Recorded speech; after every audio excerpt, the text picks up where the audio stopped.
Okay. 3 of my children came back into my custody from CPS in May of 2015. I fought and fought to get them home. Previously, I had engaged in domestic violence relationship, tried to get out of that situation like many women for almost 4 years, and finally got rid of my ex. However, CPS and the state of Arizona forced me to be the supervising party for my ex-husband's visits. So instead of breaking a court order, I went ahead and did that and supervised the visits with my ex-husband and my children for a good 2 months, once a week, 2-hour visits, and everything was going fine. Around the end of August of 2015, I could tell that he had gone back to his old behaviors. You know, I could tell that he was using drugs. He was just acting bizarre. And so I ended the visits, and that made him really upset. I called Gilbert police on 6 different occasions to have him removed, had him trespassed from my apartments, also the whole property. And when I called, again, when he would come back to have that order, you know, I don't know what the word is, you know, have him be served or be arrested based on that order, they would tell me that it didn't exist, they didn't have it, and he would walk. So I finally just moved myself and my children to a friend's home for approximately 6 days, and I didn't know what else to do because the no trespass order wasn't working, the police weren't helping me, and I was told by CPS before that if I had any problem like this again, you know, I better get the kids to a safe location. So that's what I did. And when I came back after working the night before they were removed, I believe it was the 27th, I had them in an overnight daycare, which was safe, and I stopped to pick up a high chair and noticed all the lights were on in my house, and I did not leave them on. So I drove to the fire department that was directly across the street and called just a non-emergency line and said, hey, I think my ex-husband's in my house. I know he had a warrant against him. He has a no trespass order, and I want you to remove him. And when the police did so, he was hiding underneath my bed. I guess the house smelled like pot or whatever. And they called CPS against saying that there was, I don't know if it was drugs or whatnot, but saying that I couldn't care for my kids. Didn't listen to the fact that they hadn't been staying there for 6 days, that they had to have known I'd been calling them over and over for help. But ended up not even charging him with no trespass, let him walk on that, just took him to the county line and had him picked up by Phoenix where he had a warrant. And in that moment, I realized that I needed to call somebody, so I called a couple of my friends.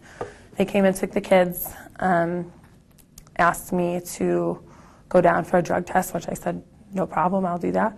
I had been testing previously when I had them, had the case against me, and never once had a positive drug test, had taken 1 million hair follicles and drug tests. I don't have a drug problem.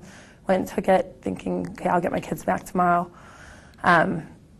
We had a meeting 3 days later with CPS, and they said that they were going to go ahead and keep them, that they felt like they had a substantial base that they needed to keep my kids. And then going forward, I have a court date that I just went a trial through CPS just this past week on the 26th of October, in which at the end of it, my attorney was like, you're going to get the kids back. It was you proved you were following a court order by being the supervising parent when you saw that things were going wrong. He hadn't showed up for a month, then he started coming, things were wrong, you removed them from the situation, got a no trespass order. Then I even went as far as to get a restraining order. What else could I have done? And then they bring up at the court, did you know your kids had tested positive? 2 of the 3 had tested positive for crystal meth. And I was crying on the stand. I have no idea, I never heard that once before. How do you know how this happened? I said, no.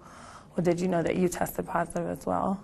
And the only thing that I could have thought of at that point, I just was speechless on the stand, but either through him holding them and them like skin to skin contact, or the fact that when So I have to backtrack a little bit.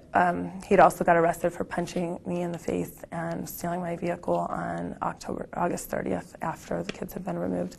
And when they recovered my vehicle, my pill bottle was in his car with my daily meds, which had looked like it had been tampered with. There was 2 pairs of latex gloves,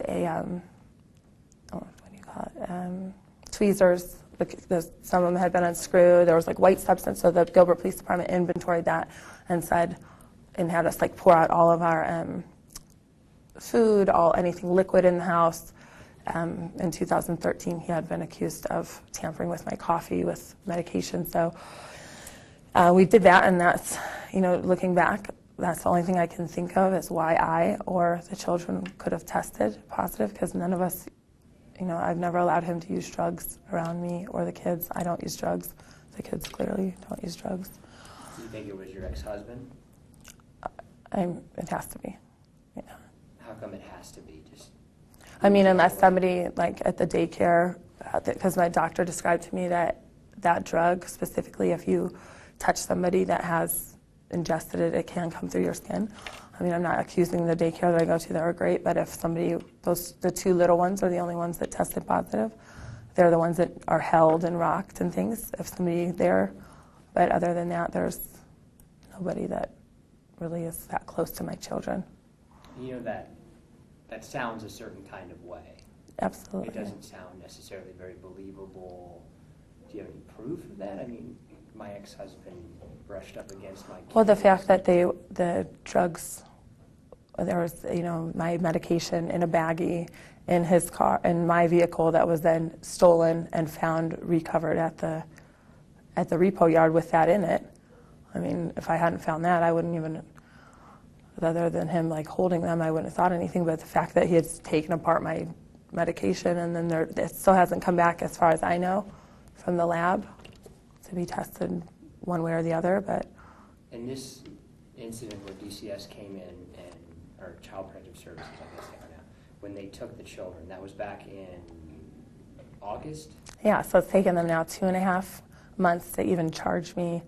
And my belief, I feel like, is because they didn't have a right to take my children. I was doing everything that a good mom should.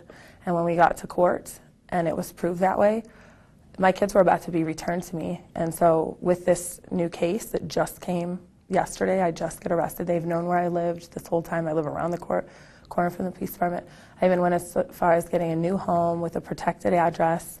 Did everything I can to show them I have the restraining order against my husband. They would have returned my kids. I feel like they now brought upon this charge, whether it sticks or doesn't. Now I won't get my kids back for a very long time. One of the tests that we saw, some of the court documents said that you tested positive for about 13 times the normal amount of methamphetamine that somebody would have. How do you explain that? I wasn't aware of that, but if somebody's putting in your daily medication something, I'm not taking that willingly.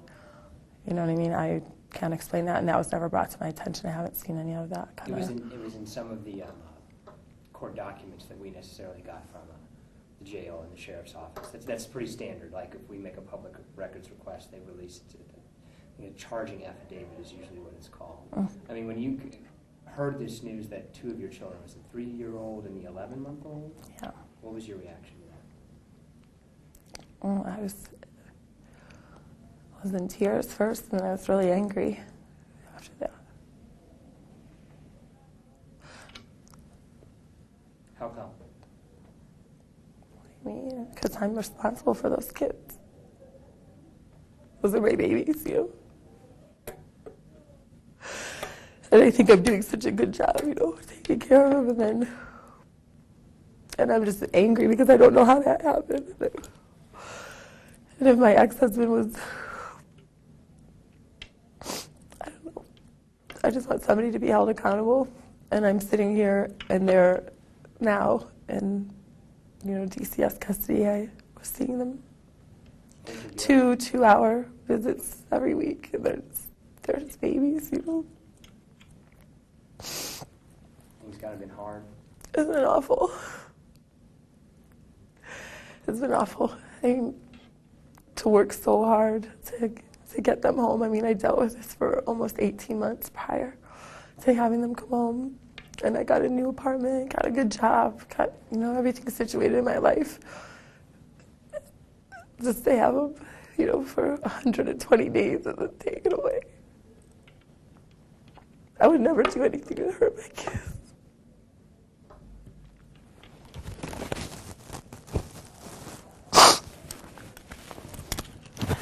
So, yeah, it's been awful. And then I was at a visit with them, just at Rawhide, the dinosaur exhibit. And I walked to my car, and the detectives came up behind me right after my kid. I'm just like pushing a stroller back, thinking about what a good time we had. And I'm always sad after that because then I can't see him for another 5 days. And then I get arrested for child abuse.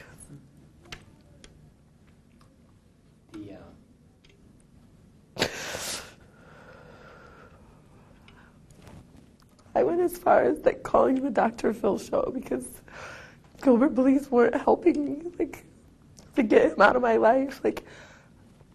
And this man is an ex-Marine. He's got PTSD. He's got all kinds of problems. And they would ask me well, how did he get in your house? I don't know. He would go in, probably just pick up a set of keys when we'd go to the pool or something, go make a copy, put him back. I don't know.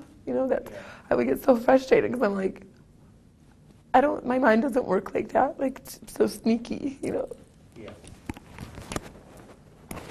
And the 4-year-old is a boy, a girl? He's a boy. He's 4 and 3 boy. And then my little girl's now 1. And she's 11 is a girl and the other 2 are boys.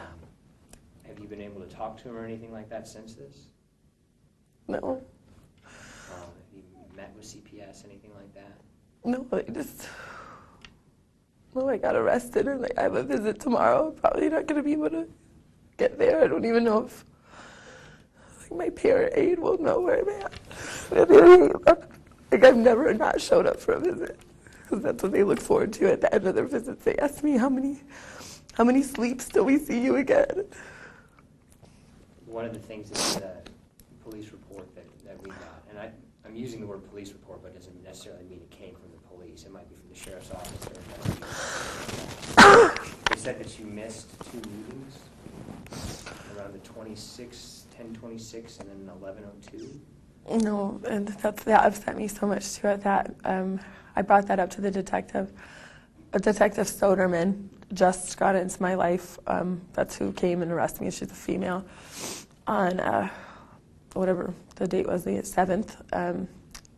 She arrested me on the 7th of November. But the first time she ever reached out to talk to me about this, even, because I had no idea that the kids tested positive, I'm telling you, until I went to court on the 26th.